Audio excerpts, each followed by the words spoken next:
This is kind of an experiment here.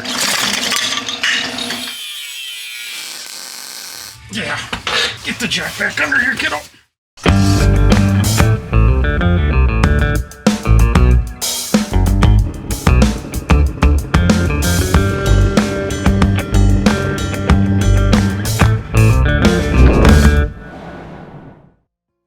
Welcome back to drybonesgarage. I am in here currently because it is quieter inside. This video is going to be a continuation of what we did in the last episode with the Malibu, with the flywheel and whatnot. In this video we're going to be working on the heat shield and putting the transmission and everything back into the Malibu. So with that being said, I hope you enjoy what you see, and I will see you at the end of the video.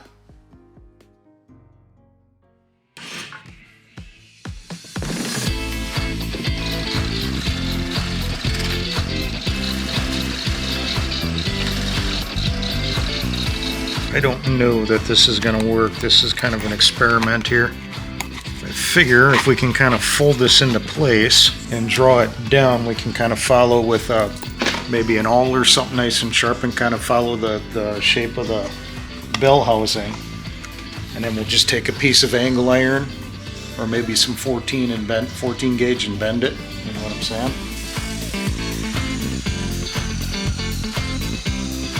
Give us a little extra. That'll give us some meat as we're coming down around that starter, away from the header.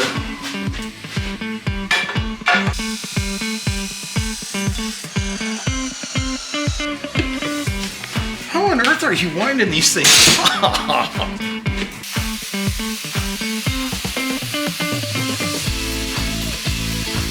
That's all we're gonna get out of that.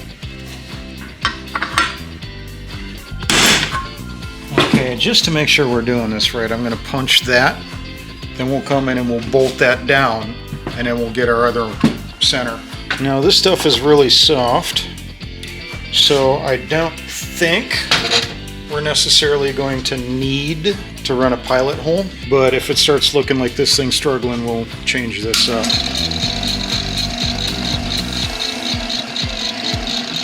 Yeah, it's wanting to walk, so we'll run a pilot hole.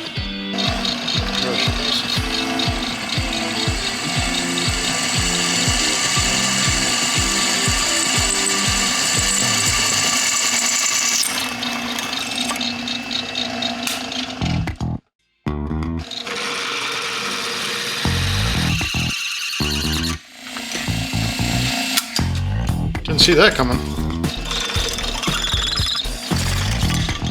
I'm glad that didn't hit me. Yeah, you and me both. I'm glad that didn't hit me. Yeah, our template kind of cramped here, so we'll have to tape that back together again to get our proper shape. That's the short one. Okay. Ooh, that's warm. Come on.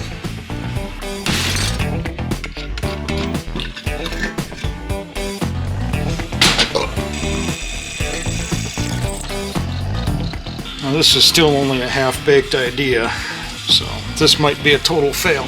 I'll give it a shot.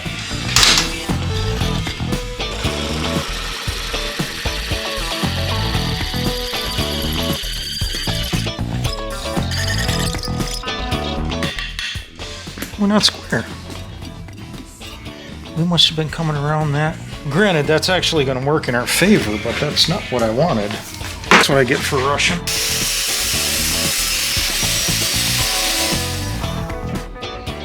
I think what we'll do is we'll actually kind of work these corners and dress them a little bit once we get going with this, and then we'll just come straight to this inside corner here, and we'll dress it off rather than playing around trying to. Originally, I was trying to mimic that shape there, but I figured we really didn't want that dowel pin covered necessarily, so I don't think it matters. I don't think it actually protrudes far enough where it would interfere with this, but I don't want it. So we're going to do it this way.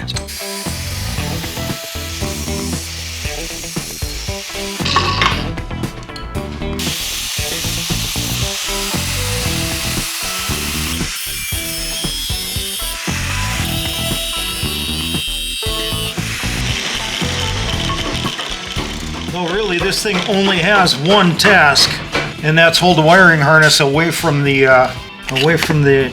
header. That is ridiculously close. Though I think what I'm going to do is I'm just going to open these holes up a little bit more, and we'll dress this from here. You know, just kind of clean the grinds up and whatnot, pretty it up, and then we'll start building a shield. And probably right off of here we'll build a little T out of like some 5/16 rod or something, and then we can put some hose clamps around that, and that'll actually clamp the harness to that behind the shield, if you get what I'm saying. And that should keep everything safe and still allow us to get this in and out, you get what I'm saying? So if we weld that just above the dowel here, just a little T coming in and out away from the, like right about here, that'll give us room to work. And then we can disassemble, reassemble as we need to do maintenance or whatever on the car. Shred the car.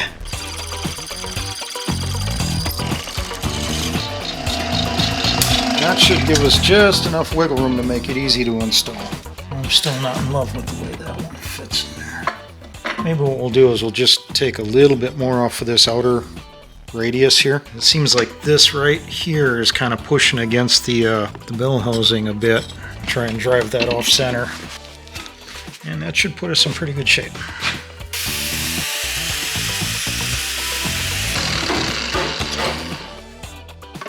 That's closer. Okay. That's our culprit.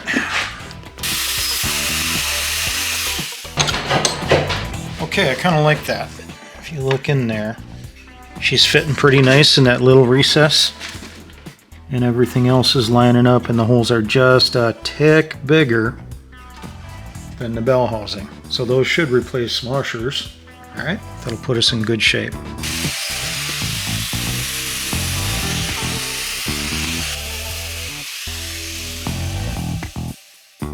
This is where the heat shield is? No, it needs to be pretty much from here to about here. We need to kind of control that. So if we come off of this and 90 down, we don't even need to have a T here. We need something to hold this back and away from down here, because this is where that header is going to be closest. It's only about an inch off of the, well, if you look here, you can see in the picture, we're literally against the header. So we need to push it back and try and bring it in towards like right here. So maybe if we bend that at a 90 and then weld it in, we can kind of tweak it as we need to pull it away. And then we'll probably grab some 18 gauge and weld some 18 gauge on this, try and cup it. Or actually see if we've got a chunk of exhaust laying around that's got a decent arc to it, something that we cut off of that olds. Because this doesn't have to be pretty, it just needs to keep the heat away from the harness. So maybe we can find a bend in that exhaust someplace, we'll clean it up. Ideally we'd get two pieces, one going one way, one going the other. Just stack them up, you know, trying to, though this should do what I'm trying to do here. Do maybe is weld a tab to this and a nut zert instead, and just cut this in a shape, you know, open this up and then have it follow fairly closely along the like so.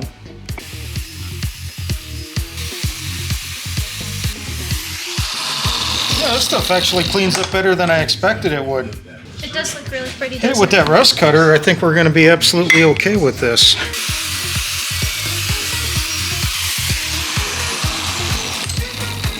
Our next issue is going to be some sort of a bracket to a bracket. If we're going to bolt this down here and we want to actually be able to pull this stuff in over these bolts, we're going to need some sort of a tab that bolts to this, because we're going to suck this right into the bell housing. And we're going to cut most of this out. It's pretty much just going to be kind of a loop and a hook around here. But we got to get our shape more or less figured before we start doing that, because right now there's no way this is going to fit between the exhaust and the bell housing. All right, what we need to do is this is going to push the harness, is actually draw it right up tight against the bell housing and push it down a little bit past that. Basically this is our point of least clearance. And we've only got about an inch, so we've got to kind of suck and pull everything in and down. And if we can do that and kind of force the harness to stay at the low side of the starter, I think we'll be in good shape. And then we'll probably wrap the lower part of that header in fiberglass just to make sure we're minimizing our heat exposure.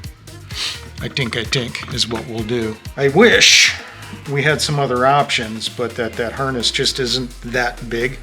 We could have gone up over to the side and then across, but then we're carrying some heavy gauge wire much farther than we want to, you know, and there's that many more touch points and possibilities for a short, and there is, between the battery and that starter, there's nothing. It's just that wire. So if it goes up, that gets ugly real fast. This, I think, is what we're gonna do. So we'll get some of that 14 gauge out and we'll cut a piece at least a couple inches long so we can get a couple of nutserts in there right here. That way we'll ensure that everything is stiff, and then we'll kind of figure out where we want to go with this, get that laid out, weld them together, and from there we'll have to figure out some sort of an angle that we think is going to work to reinforce and stiffen everything so it's not just flopping around in there, you know.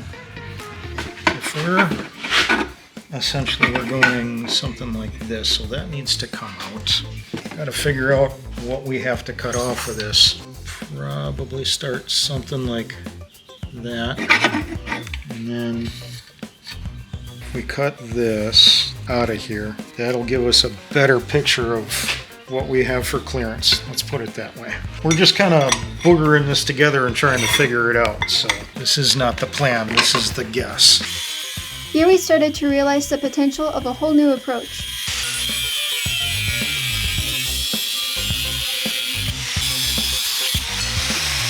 That actually doesn't look terrible. Okay, we're gonna cut a little more of that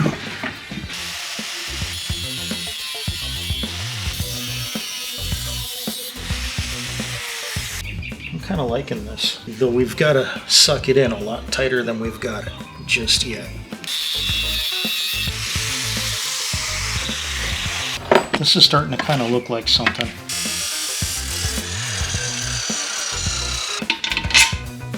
You in a hurry for Woo! Forgot that was hot. And we've got a little bit of a lip there. We can buzz and then zip vice versa. But first things first, we got to mark a good spot on these. Clamp them together somehow. We discovered that more drill bits were in need of sharpening than we previously thought. I don't like the sound of that. After drilling holes, Dad introduced me to nutserts. Thread it on here. Set it down in the hole. If you look down beneath there, see in there? You squeeze. Need to find the other one. That one's slow. Grab the other one. You see in there? Just give it a good squeeze. See how it draws up? No. Well, compared to the other one. You do that one. That's what you need to do. First is get that threaded on there. Now fit it in there. Alright, now squeeze it together. Easy, killer. Easy. You don't have to bounce on it. Alright, squeeze it again. Now don't kill it. Is that all it's giving you? Okay, that's good then. This one looks tighter than this one. Maybe it's just the angle. It might be the angle.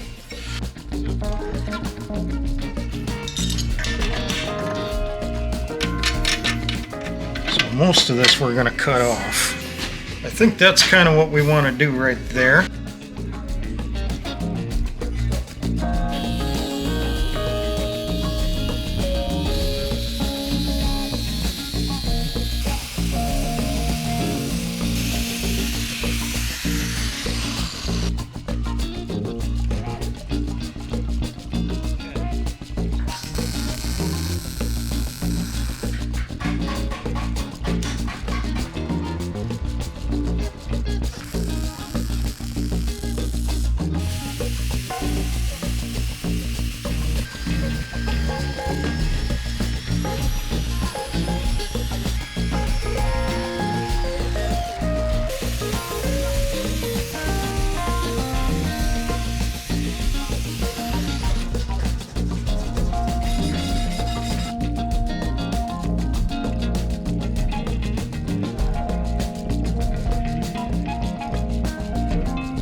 was hoping this thing would go in as easy as it did the last time.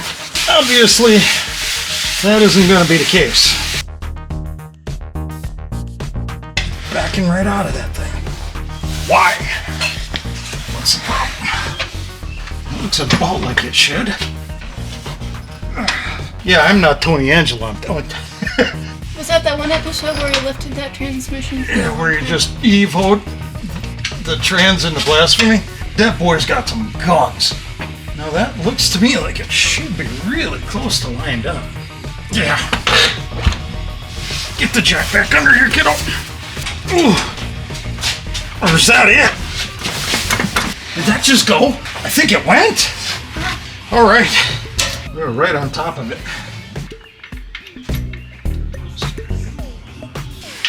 Transmissions are smaller than I thought. So I was saying that one is a little beefier than you would think. Yeah. Granted, this one is built to take 600 foot-pounds of torque. That other one will take about 450. So this is a bigger transmission, but that one is fairly stout. The one that's going to go in the olds, or I think it's going to go in the olds. Now I've already jagged the threads on this once by putting too short bolts in this. I had to put helicoils in it, so I'm not going to reef on these and just drag the transmission into position. I'll just kind of coax it. Yeah, she's walking in. Alright, I need a 5/8 socket, preferably 3/8 drive. I am so tempted to just try and drag it in now, but I trust these helicoils about as far as I can throw them. What are helicoils? They're a thread repair. Basically, it's essentially a spring. When you strip out a hole, you hog it out, tap it a couple sizes bigger, thread this thing in. Oh, is it that thing? It's that thing, yeah. The thing that you maybe used in one of those earlier episodes on the Corvair? I don't recall. We may have. That's about as much as I want to put on this. This is that bridge piece I was talking about earlier in the episode, because we went with the mechanical clutch. Yeah. You know, we needed a place to mount the Z-bar, or the pivot ball for it, and the LS block just doesn't have a boss for it off the flange anywhere. So we've got this Corvette bell housing, Yeah. which has a boss, and then there was a casting block. I forget exactly what it was called. I just, ground that down to flush, and then bored it and tapped it, and then made this bridge out of this aluminum bar stock, and then threaded and tapped it for the pivot ball, and then I shortened up the Z-bar. I don't know how many people are going to be trying to do what we did here, but that's what we're talking about right there. Seems to work. We'll find out for sure once we put this pig on the road.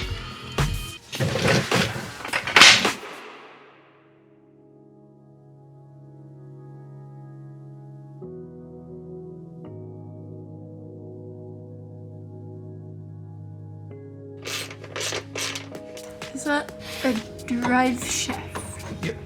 Huzzah, I got it.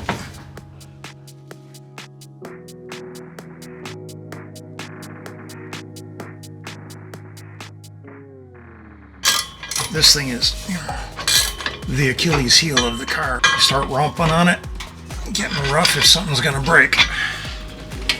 It's gonna be this. Yeah. Did it go this way? Did it go the other way? I think it went the other way. I think it went that way. Sure enough. Okay. Eventually, probably get a Ford 9 housing for this thing, rather than try and chase down a Grand National diff or anything like that. Stupid money. Just go get the Ford housing, build that. Which still isn't cheap by a long shot. But you end up probably with the number that these things are starting to pull, and the more desirable parts for them. It's absolute insanity. I think we'll be money ahead and have a stronger product just by going pure aftermarket. But that's going to need some time. You have to save the pennies for that. Okay, she's coming together, getting closer. Here we're just test fitting it.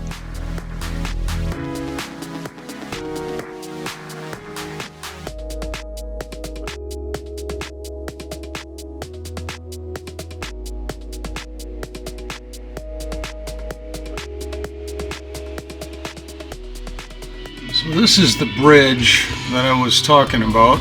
I don't know if anybody else has done this or is thinking about it, but that little chunk of bar stock there between the C3 bell housing and that little casting block actually so far seems to work out pretty nice as far as positioning that pivot ball where we want it. And then that's with the Z-bar put into place. We had to cut it back and make some modifications to it. Put a dog leg on it. That was done to accommodate the G-body LS hooker headers on this thing.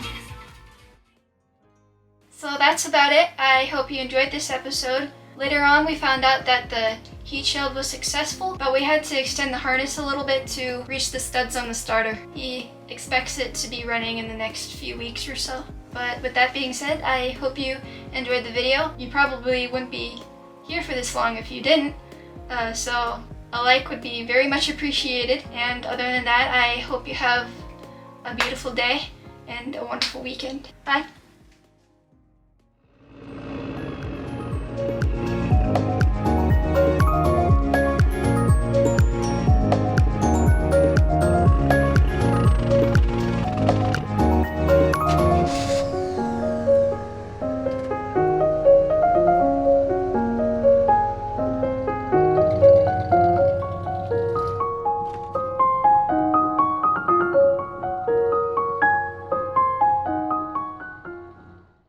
Touch it. Dang it, I wanted to film you. Don't touch the button. There it is.